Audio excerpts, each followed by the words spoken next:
وہ جو اقبال نے کہا نا کہ لے گئے تسلیس کے فرزند میراث خلیل، کشت بنیاد کلیسا بن گئی خاک حجاز۔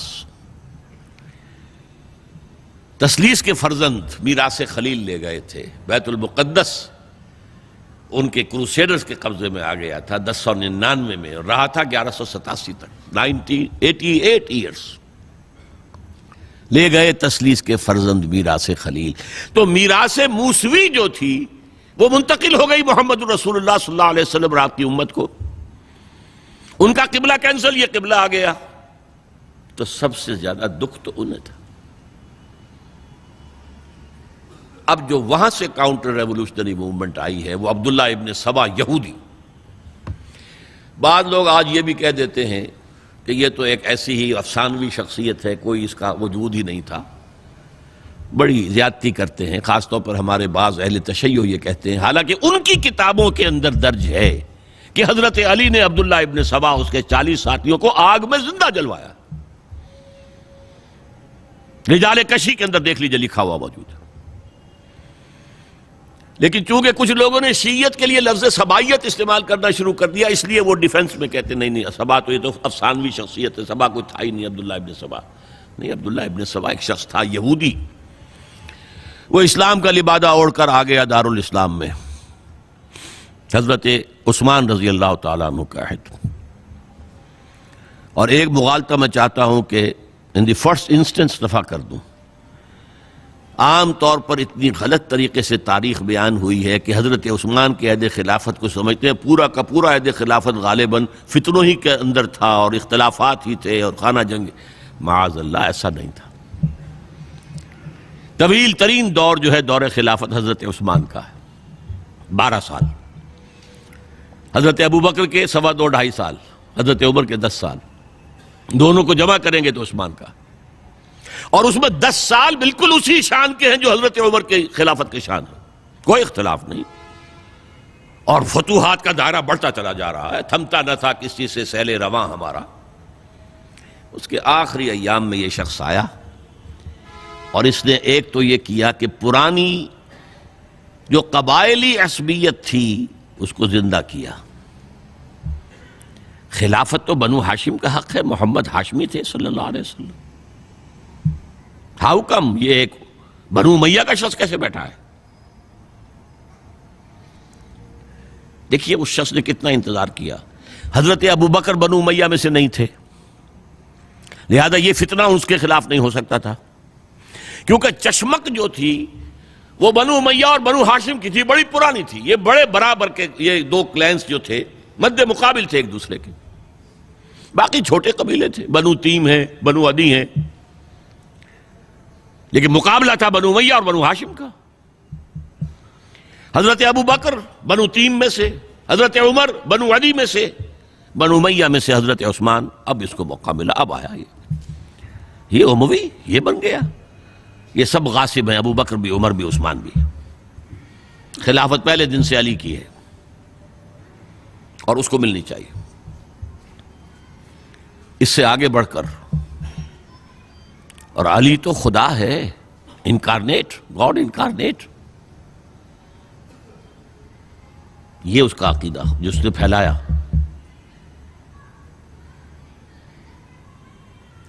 یوں سمجھئے ایک شخص نے حضرت عیسیٰ کے دین کو زیرو کر دیا تھا۔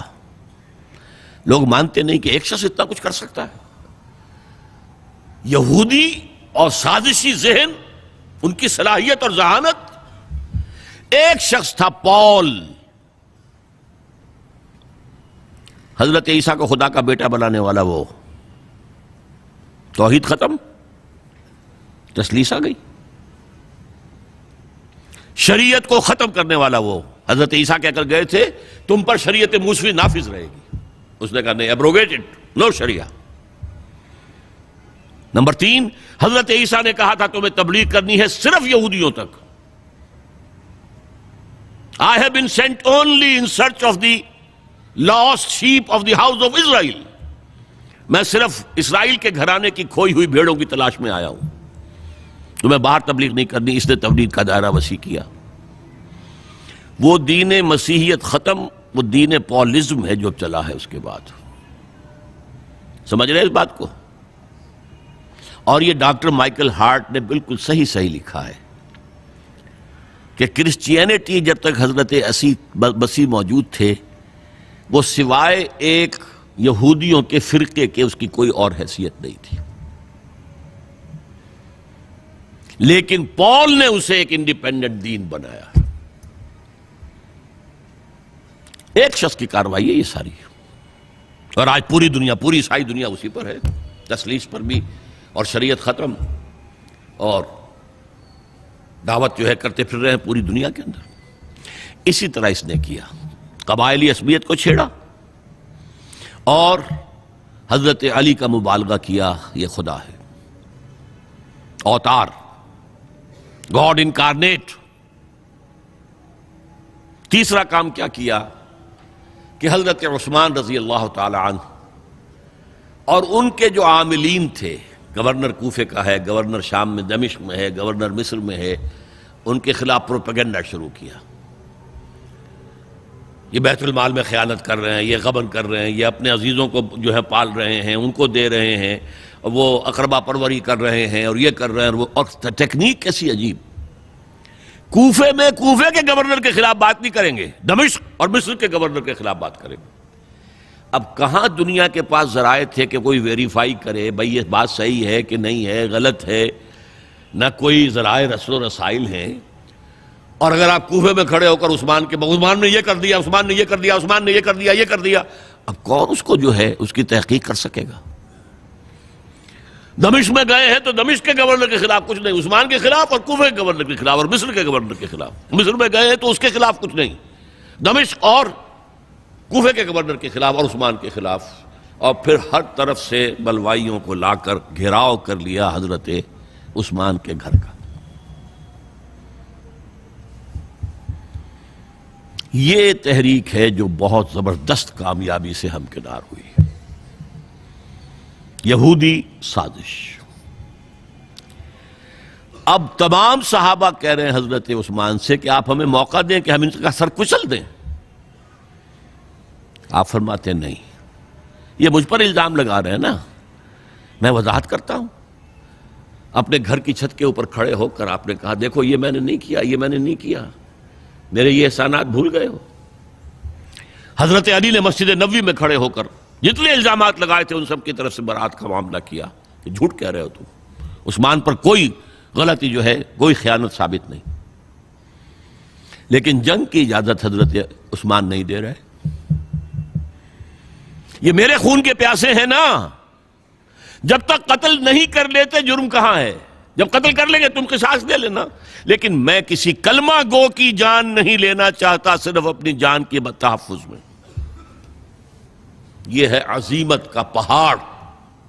لوگ کہتے ہیں کمزور تھے، جان بچانے کے لیے تو آدمی پتہ نہیں کیا کچھ کر بیٹھتا، اور طاقت ہو تو طاقت کو کیسے استعمال کرے گا.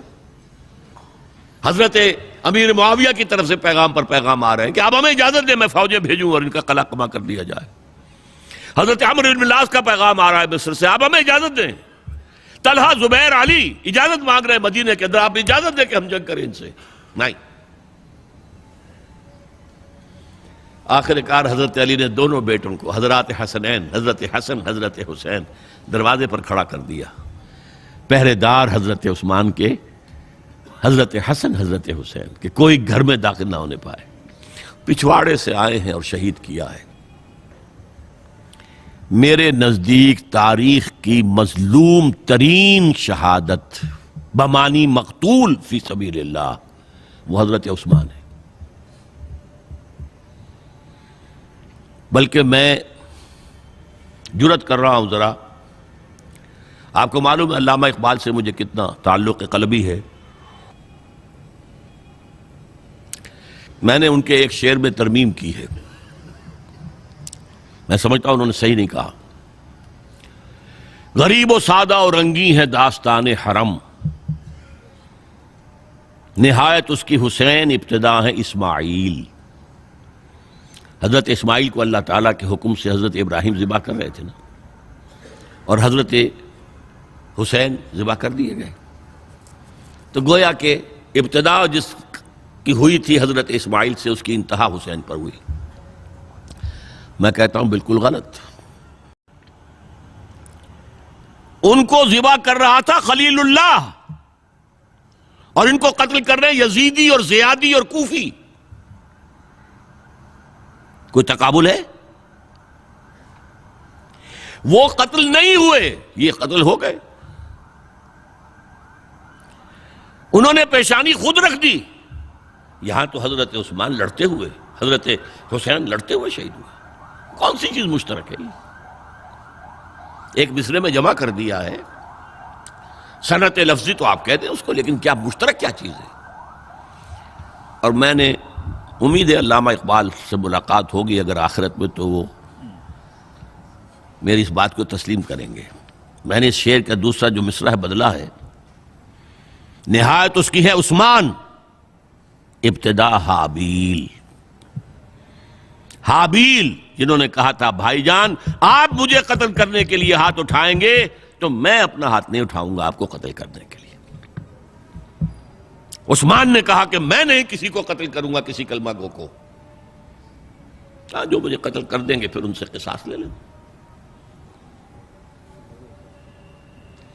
عثمان کے پاس لاکھوں کی فوجیں، سٹینڈنگ آرمیز، پھر بھی انہوں نے اپنی جان دے دی۔ حضرت حسین بہرحال جتنے بھی افراد تھے بہادری سے، شجاعت سے لڑتے ہوئے شہید ہوئے، اس میں کوئی شک نہیں، لیکن لڑتے ہوئے شہید ہوئے نا۔ حابیل کی طرح یہ تو نہیں کہا کہ تم مجھے کرتے ہو تو کر دو، میں تو تمہیں قتل نہیں کروں گا، نہیں۔ بہرحال یہ جو تھا فتنہ، اس کو کہا ہے اور اس کو کتاب میں لکھا گیا، باقاعدہ ایک تصنیف ہے، الفتنۃ الکبریٰ، عظیم ترین فتنہ، حضرت عثمان کی شہادت۔ اس وقت عبداللہ ابن سلام رضی اللہ تعالی عنہ ایک یہودی عالم دین تھے جو اسلام لے آئے تھے، انہوں نے کہا تھا لوگوں ڈرو، عثمان کے خون کا نہ بہانا۔ میں جانتا ہوں تاریخ بنی اسرائیل کی، اگر کبھی کوئی نبی جو ہے اگر شہید کیا گیا تو 70,000 آدمی اس کے بعد مارے گئے اللہ تعالیٰ کی طرف سے، اور نبی کا اگر کوئی خلیفہ قتل کیا گیا تو 35,000 آدمی مارا گیا ہے۔ تو اگر تم نے عثمان کو قتل کر دیا تو یہ خون کے دریا جو ہیں پھر آ جائیں گے امت کے اندر، باز آ جاؤ، خدا کے لیے باز آ جاؤ۔ لیکن نہیں، بہرحال حضرت علی رضی اللہ تعالی عنہ نے بلایا عبداللہ ابن سبا کو اپنے ہاں۔ تم کہتے ہو کہ میں خدا ہوں؟ ہاں آپ خدا ہیں۔ توبہ کرتے ہو کہ نہیں؟ نہیں۔ میں تمہیں زندہ جلا دوں گا، جلا دو۔ تم خدا ہو، ہماری آزمائش کر رہے ہو۔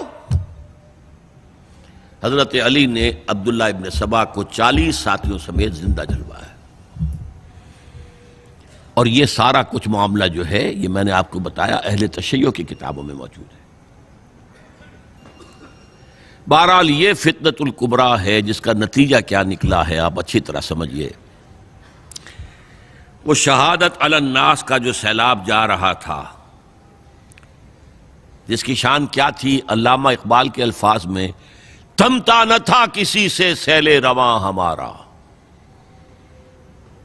یہ جو سیل تھا کوئی روکنے والا تھا؟ 2 سپر پاورز تھیں اس وقت، ایران، روم۔ ایران کے چیتڑے ٹوٹ گئے، روم کی 2 ٹانگیں ٹوٹ گئیں، اب کون روکنے والا تھا؟ یہ انٹرنل سیبوٹاج ہے۔